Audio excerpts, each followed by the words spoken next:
We are not your average family. My name is Rachel. You know me as Yoga Girl.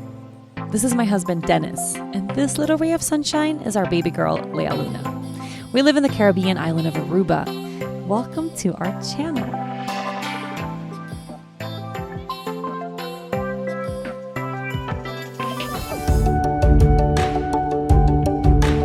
Hi guys, and welcome to my channel. Today we're going to cover yoga props, how to use them, what props are out there, what are available, and which props you actually need for your yoga practice. I use yoga props every single time I'm on the mat, and I actually tend to pile up. I probably use a little bit more props in my regular practice than people normally do. But I'm going to talk through the props that I have in my own practice, what I actually have available at home on any given day. The first, and I think the most important prop, or one of the most important props to find or to start practicing with, is the yoga block. The block comes in a variety of textures, shapes, sizes. What I have right here today is a cork block and a foam block.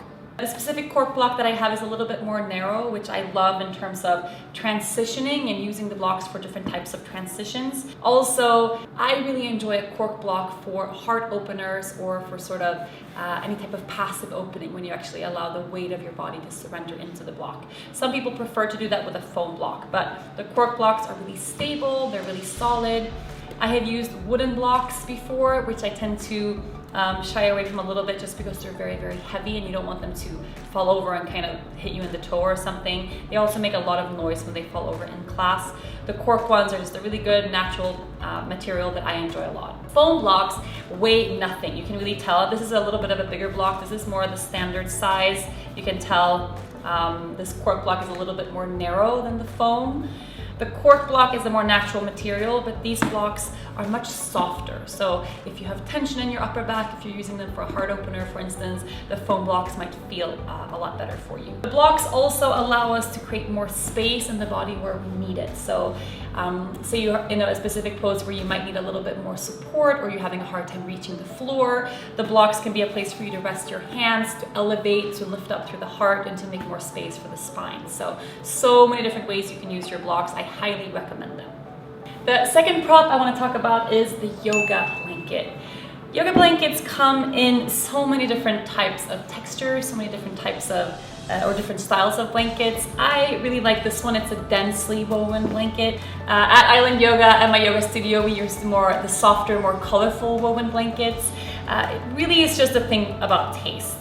Blankets are great because you can use them in so many different ways. I always, if I'm in a seated meditation or if I'm in a seated position for a while on my mat, I'll fold the blanket up and I'll place it right beneath my sit bones just to elevate my hips a little bit more, especially if you have tight hips or a tight lower back or a little bit of a sensitivity around the lower back. Not rounding through the low back like this where the knees come up, but elevating your sit bones so your knees can drop is a much more comfortable place to sit for a long period of time. You can also softly, so not folding it too thickly, but just with a really soft blanket, place it beneath your head for Shavasana. You can roll it up, place it beneath your knees for Shavasana or any seated forward bend.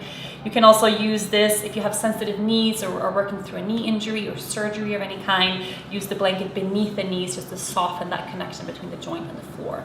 So many ways to use a blanket. Of course, if you're chilly at the end of class, wrap yourself up in it. A really nurturing practice. Is a yoga blanket, a specific blanket dedicated for yoga, 100% necessary in your practice? I would say no. Most of us have things around our house that we can use already, so you don't need to necessarily go out and buy a specific blanket just for yoga. I have blankets on my couch that I'll use in my practice. If you have a towel, like a sheet, anything soft that you can fold up and use the same way you would a yoga blanket is going to work just fine. The block is a little bit harder to substitute, so I would opt for buying a block, but if you're short on cash, skip the blanket.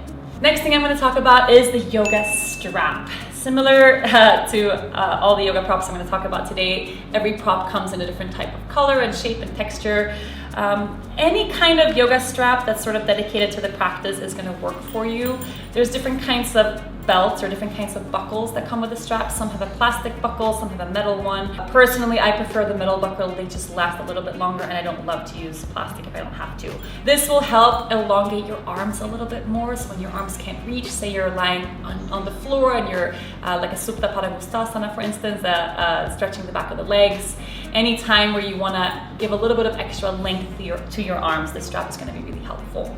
Also for back bends, you can hook the strap around your feet. So anytime you want to just make it a little bit easier for you in any shape or pose when it comes to reaching your hands to your feet or to another part of the body. The strap can be really helpful for that. Same thing as the blanket though. Do you really specifically need a dedicated strap?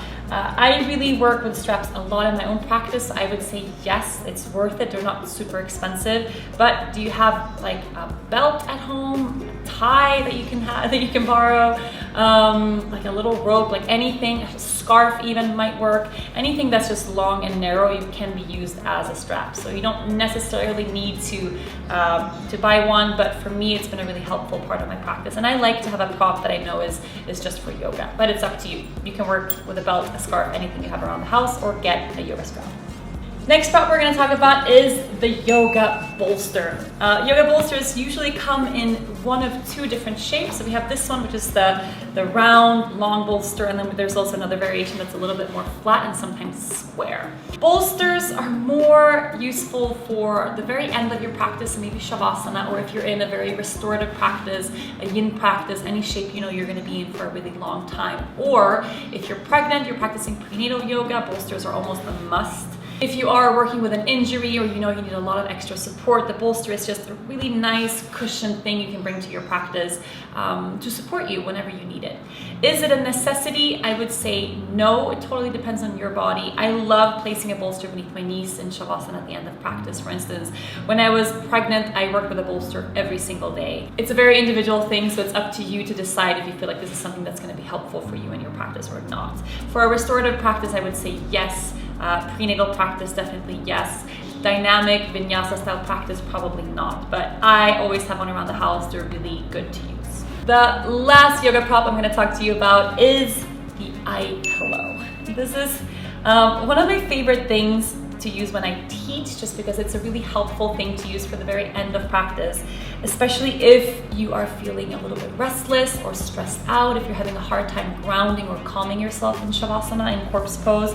Placing the eye pillow over your eyes at the end of class is just an added extra touch that will bring you maybe to an even deeper place of relaxation. Is it 100% necessary? No, of course it's not. To me, it's just an added little bonus. Like if a studio has eye pillows, I'm gonna go back for sure. For my own practice at home, if I have had a really stressful day, if I'm having a hard time winding down even at the end of a yoga practice, placing the eye pillow over my eyes just kind of helps me ground a little bit more. Sometimes I'll drop a few drops of lavender oil on it, so it just gives me that extra, again, like a luxurious little bonus for the end of my practice. But not a super necessary thing, but I like to work with one. Out of all these props, the things that I would definitely recommend that you keep at hand at your house or that you use every time you go to practice would be the block, the strap, and probably the blanket. If you have a home practice and you're not in a studio, what I would really spend money on would be the block. It's hard to replicate with something else, but the blanket and the strap, you'll probably find things around your house that you can use in lieu of that. But the block, the strap, and the blanket are the three props I would choose out of all of this that I really use every single time. Let me know which props you already have at home, which props you normally use in your yoga practice. Drop me a little comment here below. Don't forget to like this video and subscribe to my channel. I'll see you next week.